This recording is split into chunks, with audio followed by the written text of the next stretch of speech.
Hello my dear students, मैं Rajiv Kumar Singh, lecturer chemistry NPIC PDDU Chandauli. मैं आपको सॉलिड स्टेट में इसके पहले तम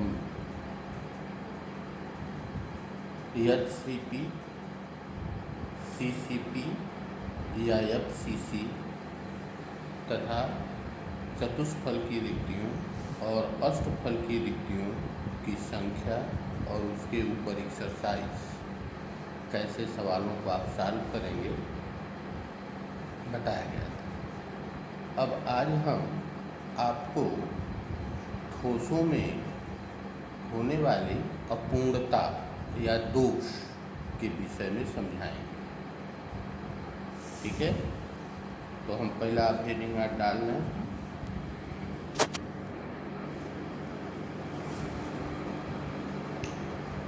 ठोसों में अपूर्णता।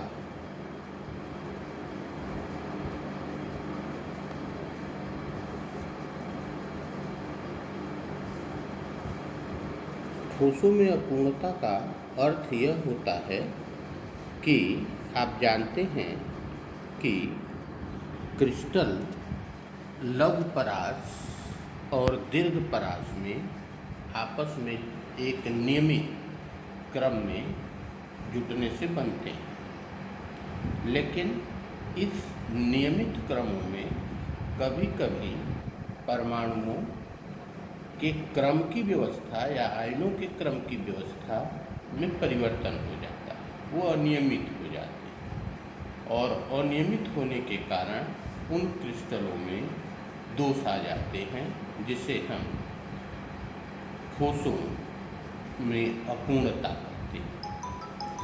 ठोसों में अपूर्णता की जो स्थिति है उसके लिए ये कई प्रकार के दोष होते हैं, जैसे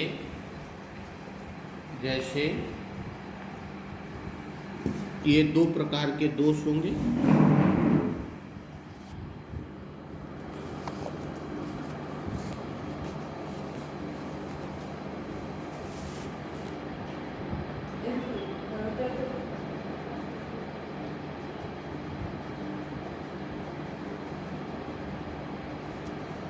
पहला बिंदु दोष और दूसरा रेखीय दोष। अब हम आपको पहले बिंदु दोष के विषय में बताते हैं।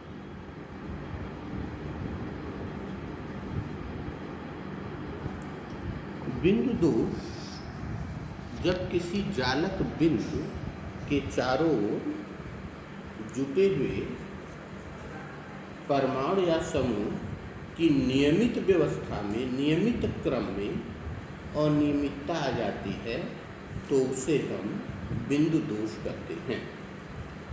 जैसे हम कह सकते हैं कि जब जालक बिंदु या इसी को आप कह सकते हैं परमाणु के चारों ओर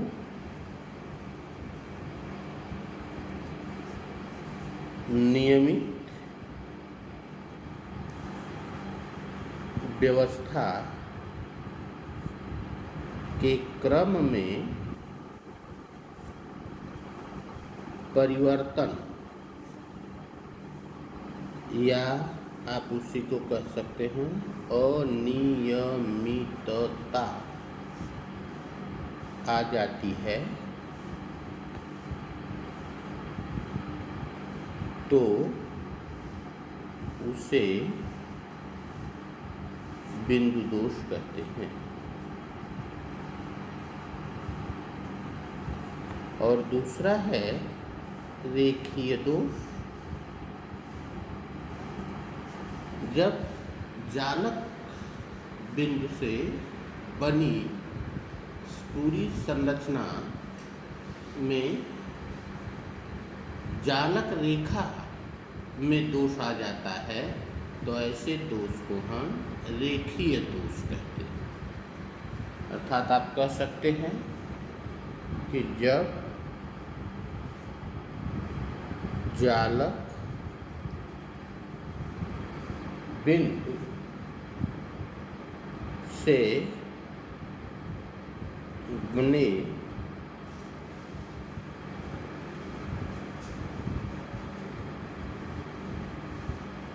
पूरी पंक्तियों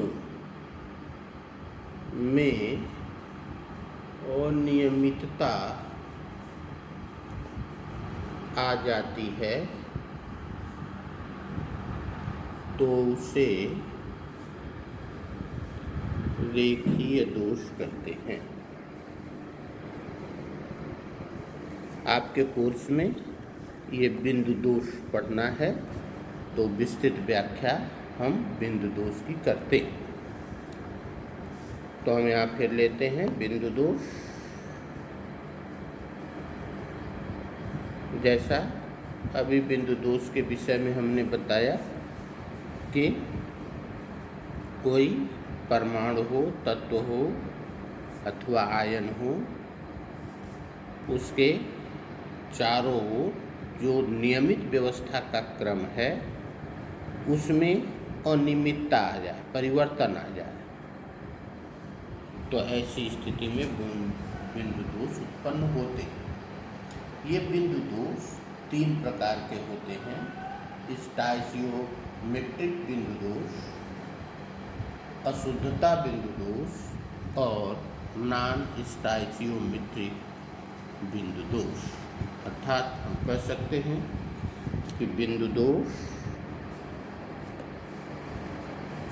मुख्यतः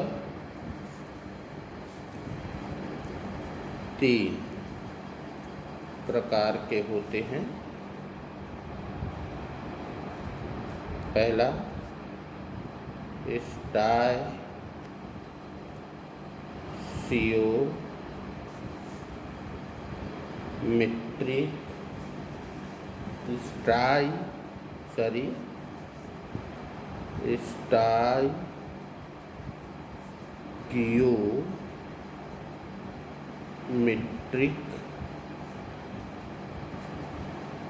दोष पहला हो जाएगा। दूसरा अशुद्धता दोष,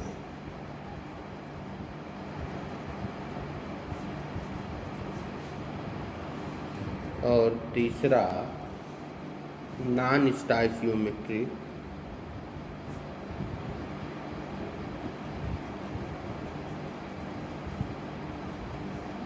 स्टाइचियोमेट्रिक दोष।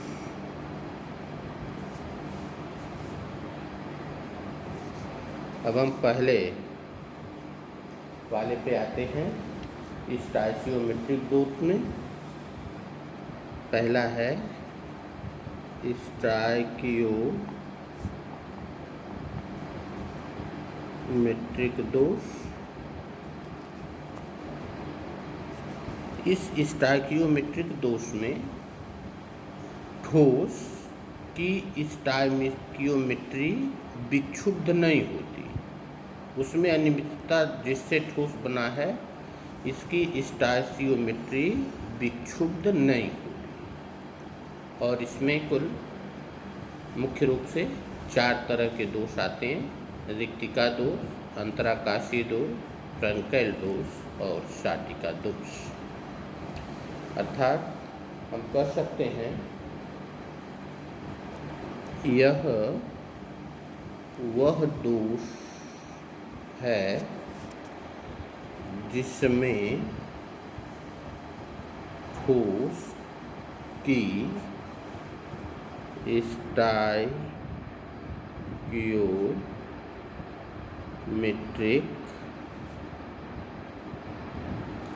विक्षुब्ध नहीं होती है। यह कई प्रकार के होते हैं। जैसे पहला है रिक्तिका दोष। दूसरा अंतराकाशी दोष,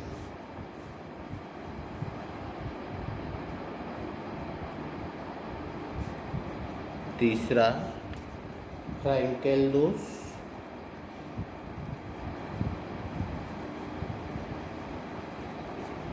और चौथा शॉर्टकी दोष। ये मुख्य रूप से इसमें 4 तरह के दोष आपको देखने को मिलते हैं। अब हम पहले पे आ रहे हैं, रिक्तिका दोष।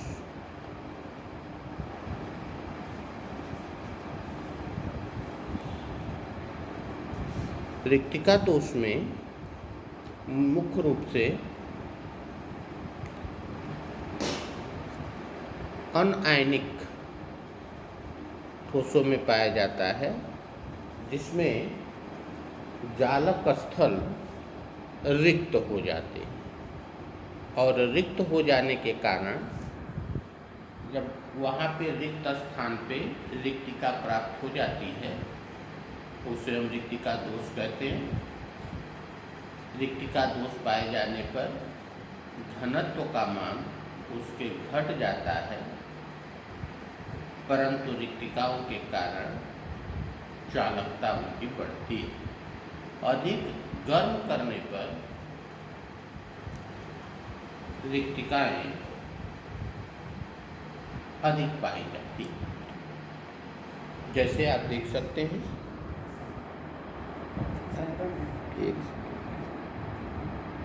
ये एक मान लीजिए परमाणु है, ये एक है, ये एक है, ये एक है, ये एक है।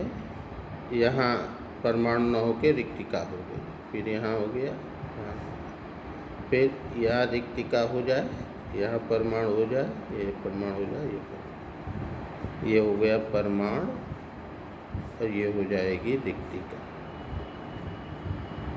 इसमें आप जैसा देख रहे हैं, परमाणु न पाए जाने के कारण रिक्तिकाएं आ गईं, और रिक्तिकाओं के कारण इसके घनत्व घट जाते हैं। ताप के बढ़ने पर रिक्तिकाएं आपको अधिक होती हैं। ठीक है।